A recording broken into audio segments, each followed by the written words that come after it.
kick back the slide deck up. At this point, we're going to turn it back. I'm going to turn it over to my colleague, Matt DeMonbrun, who's going to kind of lead a discussion with some of our folks on the call about what makes curriculum reform effective. And I know he's got a few key questions to get us started. And Matt, I'll turn it over to you.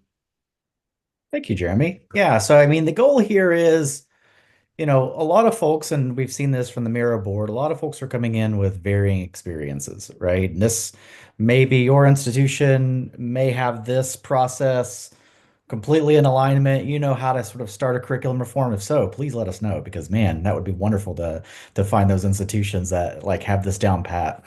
But some may be prepared for this. For others, this may be your first experience or your first foray into, really redesigning a curriculum, whether it be at a departmental level or even an institutional level. And so the idea is rather than sort of jumping in and then realizing you're in really deep water, what are some of the things we should be thinking about or you should be thinking about as institutions, kind of moving forward into some of these ideas? And we have a plethora of expertise and individuals that have had a lot of experience working with institutions in the state of Michigan, but across the nation.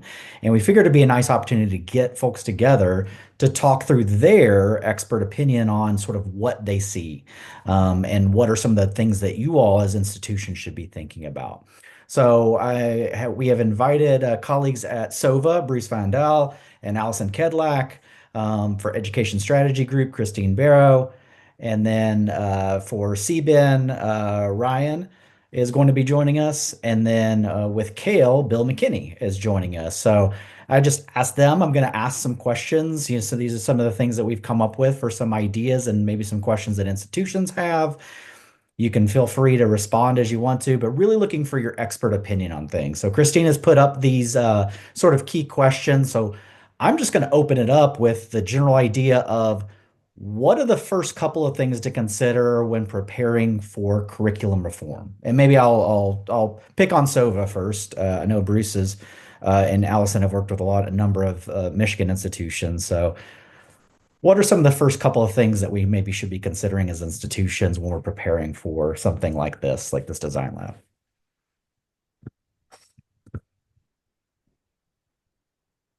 Sure, Matt. I mean, it's great to see everybody. And yeah, I've been lucky enough to work with some of your institutions as part of the original design lab work we did last year. And one of the things that I recall from that experience, right, is we talked a lot about what our why statement is, and that is very important. Like, what are we doing this for? Why are we doing it? But I think we should really, it's sometimes difficult to really have that precise conversation as early on and really make sure that everybody has common understanding. So sometimes we'll come up with a big why that has a lot, that can go in a lot of different directions. But when you're thinking about a particular strategy, really being able to laser in precisely about what is it that we're actually going to be achieving with this? What are the outcomes that we hope to achieve in the short run?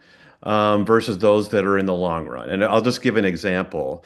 A lot of the folks we worked with early on in the first design lab really were interested in how do we drive enrollment. So, and while these strategies that we're looking at can absolutely help with that, they're probably not going to be a short-term solution for you, right? Because building a CBEN, a company-based education system is not something you do overnight, and it's not going to be a driver of enrollment. So really understanding what the heart of the matter is about what you're trying to implement with these solutions and what are the reasonable outcomes you can achieve and the timeline in which you can achieve them. And really having that dialogue about what our priorities are, right? And having that honest dialogue right from the get-go. So it's sometimes hard to have that precise conversation right on the beginning, but I think it is important to really make sure that what you're focused on is really the solution is matching what your needs are and what is achievable in the time you have and the resources that are available.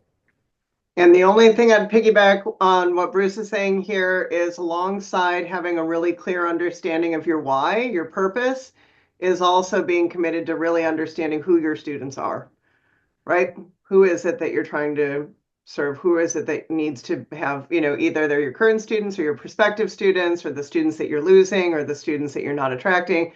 Who are the people, the humans that you're trying to serve effectively? Awesome. I would jump in here from a CBEN perspective. Good afternoon, folks. Ryan Speck Boardman with the Competency-Based Education Network. And, I would really echo one of the things that Bruce had mentioned in terms of kind of buckling in for the long haul. Implementing a competency-based program is not a overnight activity, as Bruce mentioned. But what I would also add, too, in terms of the question of the first few things to consider when preparing for curriculum reform is that if faculty are not at the table, you are not set up for success with curricular reform. Competency-based education in particular, it is a teaching and learning pedagogy. Faculty are the heart of teaching and learning pedagogies. And so I have seen a lot of institutions where it's an administrative-led effort. If you don't have faculty bought in, you're not going to have successful academic programs in that regard. I think the same could be said, I don't want to speak for Cale, but I think the same could be said for credit for prior learning as well, which is to say, how does this prior experience map to academic experiences? And so that faculty buy-in will be an essential aspect on that. Ryan, I'll go ahead and jump in from Cale. Thanks for the setup. Of course, I agree completely. Faculty are absolutely at the heart of this process. I would also be rather hypocritical if I didn't say that, because I began my career as a faculty member. Something that I really would want to emphasize, and I have heard this from my colleagues thus far here on the panel, and that is the last thing that you want to do is reform for the sake of reform. Innovation for its own sake is kind of empty. You want to make very clear at the outset, what is the problem you're trying to solve? What are the markers of success? Don't make this a solution in search of a problem. It can sound really fun and really exciting to do curriculum reform, and it kind of is, but that's the solution. What you want to be very clear about in a very clear, very analytic, strategic, data-driven kind of way. What's the problem? What are the markers of success?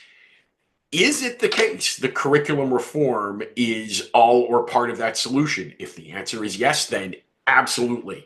Start going forward with the kinds of things we've been talking about, and it all has to center on faculty expertise from the get-go. No question. Awesome. Thank you. I mean, just to take it a step further, I mean, it's not just that they're involved, but in many respects that they're leading the work, particularly when you talk about curriculum reform, right? So these folks have to be not just fully bought in, but willing to lead and champion the work, right? I mean, so it's not just how can I get them at the table, but like who are the people that are going to drive this work from the faculty? Is that fair to say, Bill and Ryan? 100%. Indubitably. Yep. Yeah. I'm just going to add a slightly different perspective on it. Completely agree on all of this, especially the importance of the role of faculty. And Bill, I will harken back to my time as faculty member as well. And one of the things I would encourage folks to do as they're preparing for curriculum reform is to think about previous curriculum reform efforts and what worked well and what maybe didn't work as well. Kind of knowing what happened in the past when you've tried to do curriculum reform efforts, whether that's at a department level or even at an institution level. What went well and what didn't. So I want to encourage folks to think about that as well. Wonderful. Thank you all. Super insightful. Continuing forward, so one of the things that we've asked as a part of the MyLearn process has been for colleges to convene a cross-functional team, cross-functional being across a number of departments, a number of larger department areas, or perhaps the folks at the table that are going to be able to help with this. Obviously, some of those are in the room with us. Some of those you may still be talking into this process, or maybe they couldn't join us today. But thinking about, the individuals that you still have to reach out to, from the expertise of our panel, how do you bring folks? It could be faculty. We've talked a lot about faculty and making sure that they're at the table. I know we have faculty here at this session as well. But how do you bring folks to the table and get them to work together? What are some of the, I guess, the positive experiences that you've seen, and then maybe some of the negative ones and the things to potentially avoid? So I'll open it up to anybody. Yeah, I'm going to start it off here. So, building on the conversation that we just had as it relates to a cross-functional team, when we're talking about competency-based education in particular, which is the perspective that I look at things here, Although it is a teaching and learning pedagogy, as I said earlier, and I'm going to sound like I'm going to contradict myself here for 2 seconds, and faculty must lead the effort. The reality is that the implications are on every single campus office for successfully implementing that pedagogy. And so when we talk about divorcing learning from time, which is really at the heart and soul of competency-based education, think of every single one of your campus processes that is centered on time as the metric for how that process is organized. Everything from admissions, recruitment, marketing, financial aid, the bursar, cashier's office, literally every office in some way has their calendar or their work structured around a time aspect. And so I have seen CBE efforts fail where the small group goes running, they get 6 months in, and then they realize, oh, we probably should have called financial aid. And then they call financial aid and they say, well, you're too far down the design process, and now this isn't going to work. We have to go back and we have to reconceptualize this because your plan doesn't work with how it aligns here. I'm not picking on financial aid specifically, but the point being that team from day one is going to be essential. And I also recognize that many of those teams have change fatigue, and many of those teams are currently under pressure to innovate to exist. And so they're trying 47 different things, throwing spaghetti at the wall, if you will, and have a lot of fatigue doing so. And if you call and say, hey, we're going to do one more thing, you don't want that to be the straw that breaks the camel's back, veritably. And instead, really trying to have that genuine buy-in from them that this change that we are doing, we do believe will work and is worth our time and investment. I mean, to a certain degree, what you're saying, Ryan, is that it has to tie into the self-interest of the people involved, not in terms of just simply how it's going to impact them, but ideally how it's going to make their work better and more effective and more impactful, right? So at the end of the day, it's not this, I mean, obviously, you want to articulate how this is critical for your students. This is going to help us improve outcomes for our students. But we also want to articulate how it'll make your work more effective and how it will contribute to the larger institution, right? I mean, I mentioned enrollment earlier, and we are all understanding what higher education is dealing with in terms of the changing demographics of higher education and how we pivot. So you have to make that argument about how this is going to move the needle and help your institution survive for the long haul. And so making all of those arguments, I think, are going to be important to building that buy-in. I love what Bruce is saying about that and the elevating of self-interest in this and embracing and recognizing that it is okay to acknowledge the different interests of folks involved and the importance of recognizing as well that each different functional area has its own sort of subculture and standards of success and its own identity. And so there's a lot of this work that is about culture exchange within an institution across different functional areas. And so I just want to add that to Bruce. I could just add one more layer to all of this wonderful advice so far in this conversation. As you're looking to build those cross-functional teams, don't leave out the voice of local and regional employers who will hopefully, right, be employing your graduates. That voice can, in many ways, help to inform where you are going in terms of curricular reform, and in some ways can help to boost enrollment.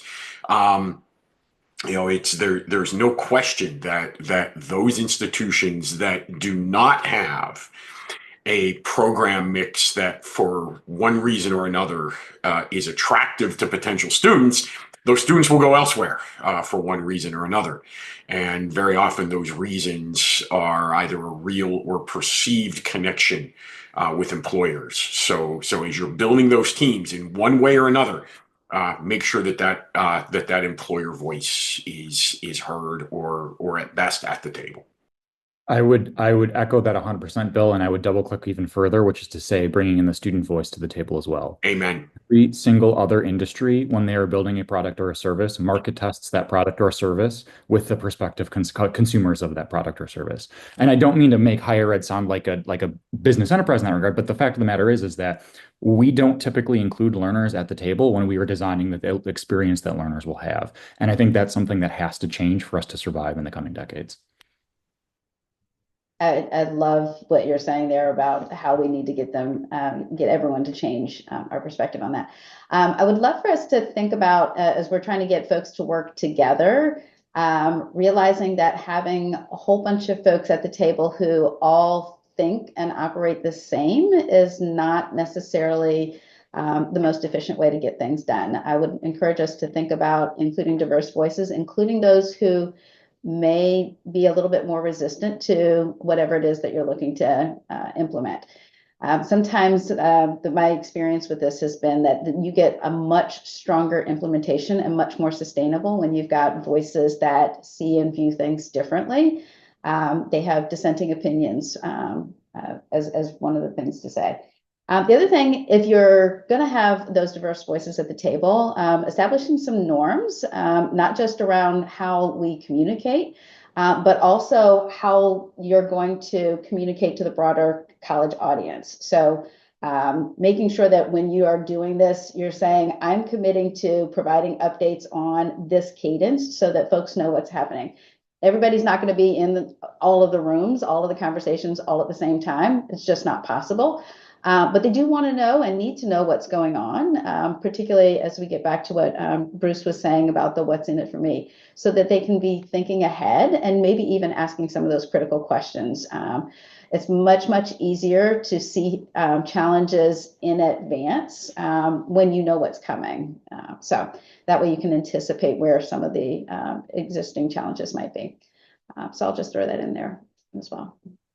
I'll say one more thing, because I think, Christine, you're right on about this. I mean, there's actually research that shows by bringing groups with different experiences and perspectives together is more effective than groups that are a like group, right? So thinking about how you leverage the diverse perspectives, create an openness, so it's not like everybody's just standing on their turf, but that they're willing to hear and accommodate perspectives on the work that they do from another perspective, because sometimes that will lead to new thinking. And I think that's critical in these groups, right? That openness and willingness to be not only to share, but also to hear what others perceive and think about the work that you're doing. Awesome. Thank you all. I'm going to ask one other question, and then I'm really going to leave it open. I'm going to open it up to anybody else that might have a question for this group. And again, this is your Malcolm Gladwells of the room. These individuals have thousands and thousands of hours of experience in working with this. So if you have a particular question or thinking of something that you'd like to ask this group, feel free to throw it over in the chat. But I'll ask one other question, which is, as you get this started, as an institution, how do you know that reform is moving at an ideal pace, right? Sort of like, what's the Goldilocks theory behind this? What's the too fast or the too slow mechanism? Or have you seen that? Or are there certain key factors you should be thinking about when you're thinking about, are we moving too fast or too slow in this process? And then how do you know that you're making adequate progress? Because this is a very time-intensive process. Ryan has talked about that, competency-based education alone takes years upon years of development, unless you just want to throw a lot of money at it. And so what's that sort of, how do you know you're working at that ideal pace? I think one of the first things when you walk down this road that everyone at the table needs to be aware of, and I'm going to go back again now to not only the centrality of faculty, but the centrality of shared governance. And that is presuming that many, if not all, of these kinds of reforms have to go through a typical institutional curricular review process. That calendar in and of itself is generally set up in policy, whether it be within your governance structure, within whatever processes those are. That becomes the first limiting factor in terms of setting up what I would strongly advise are a series of benchmarks. And so when you begin those conversations, make very clear what those parameters are, that, okay, here's when this curriculum committee meets, here's when they send their recommendations on through the governance process. Be very clear about what those are, what those boundary conditions are at the start, and then build your benchmarks around those and make it clear that we're going to follow this structure, but here's what we're hoping to achieve at each step of the way, so that you don't end up in a situation where this process ends up just going to death by committee. We can have wonderful conversations about curricular reform, and they're great. But if we don't have benchmarks and those kinds of labels for what success looks like and when, then all you're having are wonderful conversations. Bill gave a great answer as it relates to kind of the tactical benchmarks. I'm going to give a little bit more of a higher level answer, which is that I believe that now is the time for boldness. And when we look at what is happening in our industry more broadly right now, we don't have the luxury of time, which is we're an industry that has existed for 4 centuries in the United States. We do not any longer have the luxury of time to meet the needs of the modern moment in terms of starting and implementing change that students' real lives need to be impacted. And so when I look at how do we do this sustainably, we have to take the time to do it well, but we also can't spend the next 3 years talking about it. And so I think as much as possible, I want to really encourage institutions to have this boldness of realizing that we have the change imperative. That doesn't mean we need to rush through this and do it poorly, but we have to get started. And part of that means adopting more of an iterative framework. So being okay with not having it perfect by the end, but get something that's good enough, iterate on that. As a very minor tangent here, I'm kind of a space nerd. And if you look at the development of SpaceX's approach to designing rockets versus NASA's approach to designing rockets, both get the end goal of achieving low Earth orbit and hitting space, right?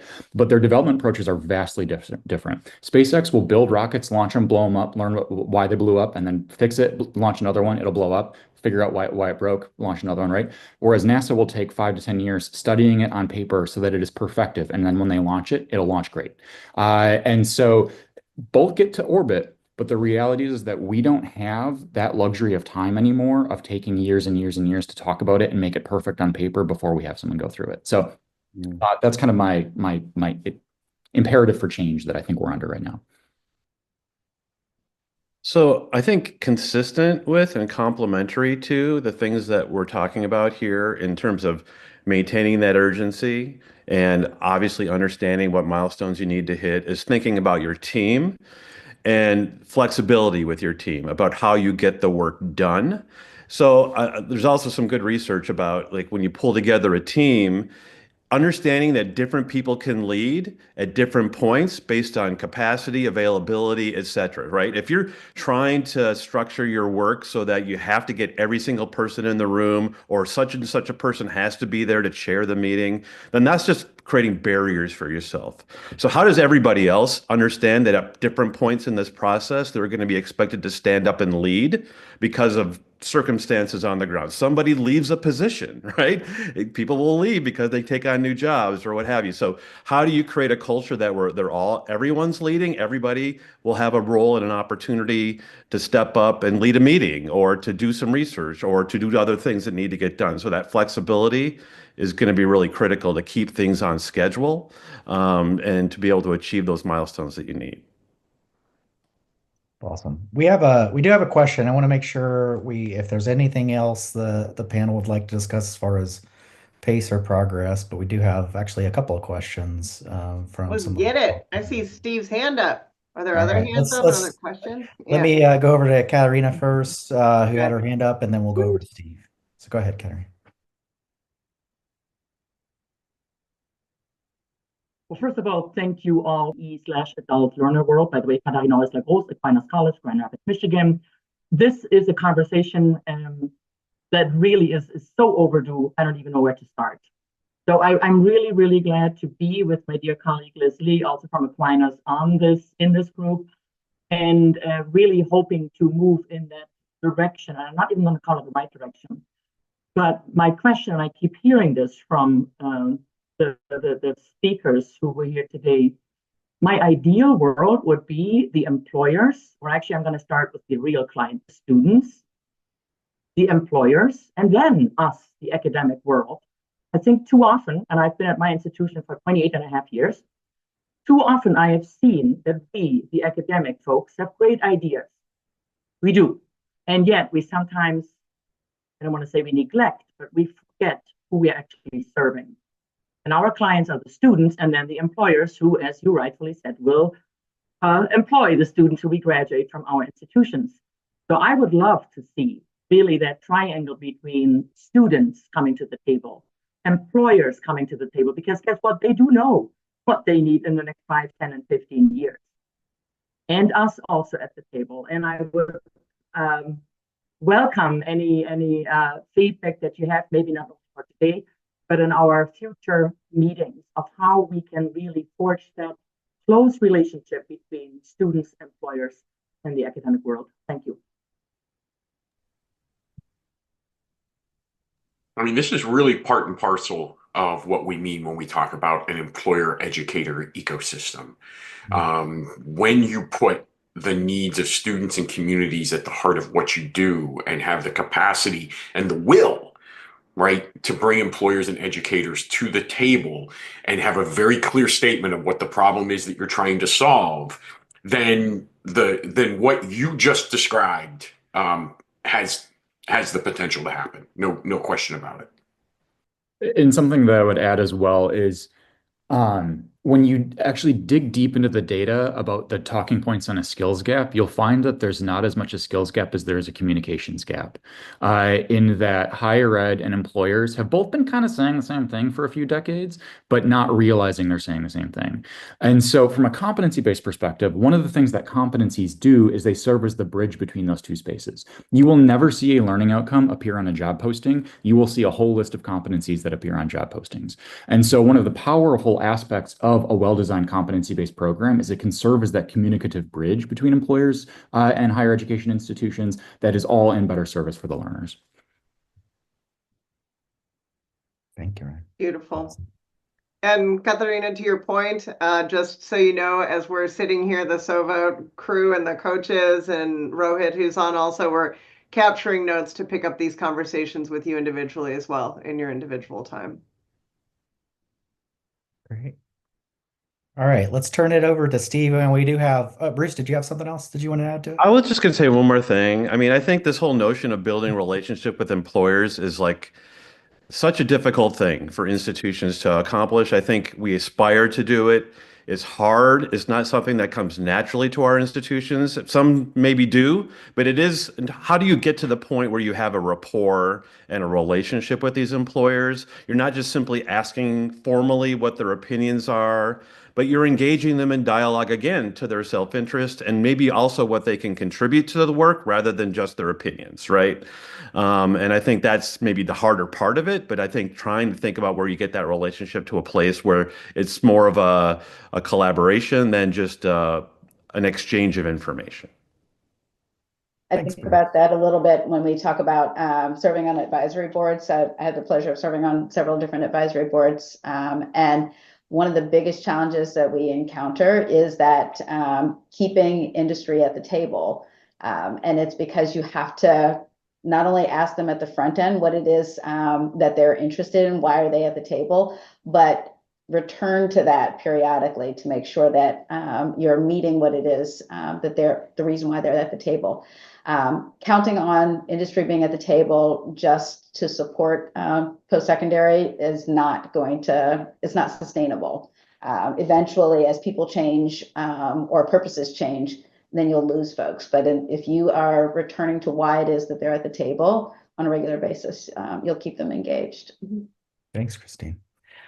Before I turn it over to Steve, I do know that a couple of our panelists, Bill and Ryan, have to run here in a couple of minutes. So if you need to run out, please do. Thank you all for being a part of this. But I will. Thank you, everyone. Yeah, thanks, Bill. I will open up to Steve for his question as well. Thanks. Well, one thing that came to mind as you're talking about industry partners is I'm sure that Northern isn't exclusive in this, is that there's radically different cultures between businesses and higher education. And we have faculty members who think that's an abomination to be interacting with businesses and letting them dictate, So, opening up the lines of communication with business is great. We don't have that problem. I mean, we're a smaller community and our businesses really appreciate that we're around and they want to partner with us. It's sort of the balancing the two cultures. So that wasn't my question. My question was, at the risk of dating myself, and quoting a Foreigner song, urgent, urgent, emergency. And so most of the people on this call have been trying to sound the horn, the horn of emergency for well over a decade, on our campuses. And I think maybe it had been Ryan who said you have to strike a balance between, going fast enough to meet the ever-changing landscape, but going slow enough to make sure that people are engaged and on board. I feel, at least personally, I've been trying to do that for a long time. And to your point, Ryan, I think we're past that point. Do you have any? I feel like I need to lean a little bit more on the urgent. Do you have any strategies for getting things moving quicker rather than worrying so much about the balance? There's always going to be poo-pooers, right? And there's going to be a few sometimes very powerful people on campus who want very much to slow things down or to maintain the status quo. And I'm looking for strategies that are a little bit more perhaps risky, because I agree with you, Ryan. It's time to move. It's time to move. Great question. It is. Oh, sorry. Somebody Go else ahead, wants to Elton. say things. Go for it. You got it, Elton. Go for it. Oh, okay. I was just going to say it's such a good question, Steve, and it's one that I know that we're capturing for individual conversations with you as well. We are seeing in many, many, many, many places this exact sort of challenge being played out, right? And there are a lot of things at this moment in time, in the spirit of never waste a good crisis, that can be drawn on. There has, between the, declining public confidence in the value of higher education, the, inexorable demographic shifts, all of the things, there are new pressures and people are opting out, walking away, non-participation in higher education. I mean, there is a constellation of forces combined with your own local data and your own insights that can meaningfully change conversations for folks in a way that can accelerate the pace of work. The idea, you said the anathema around educate, that sort of breaking down that false dichotomy between education for work and education for life, a dichotomy that has never been true, but that persists in sort of faculty culture in particular. And I feel like I can say this as a former and probably future faculty member, that that impedance mismatch between the expectations of faculty culture in terms of the pace of change and the requirements of society and what your students need is essential. So there are a lot of new hooks now, even though the conversation isn't new, that can really fuel urgency, especially when coupled with a clear understanding of who your students are or who they should be and aren't, right? Who you're not attracting that you should be to your institution. So we're I know working every with you individually on that. Okay. Yeah, I know that every institution is going to be different, right? And the politics will be different, and Yep. But if you have something that you've seen work somewhere, Yes. there's now we're all pretty similar in terms of our struggles sometimes with faculty, usually with faculty over at administration wanting things Yeah. to go slower. If you have some tried and true methods, I'd appreciate being able to Yep. try to implement them. Thank you so much. We are seeing successes in other places, and we can describe to you what it looks like and what the humans are doing to move things past where they thought possible quicker than they thought. Excellent. Thanks so much. I mean, this is where probably institutional leadership is critical. And the fact of the matter is to ask your leaders to be very transparent about the realities of going on at their institution.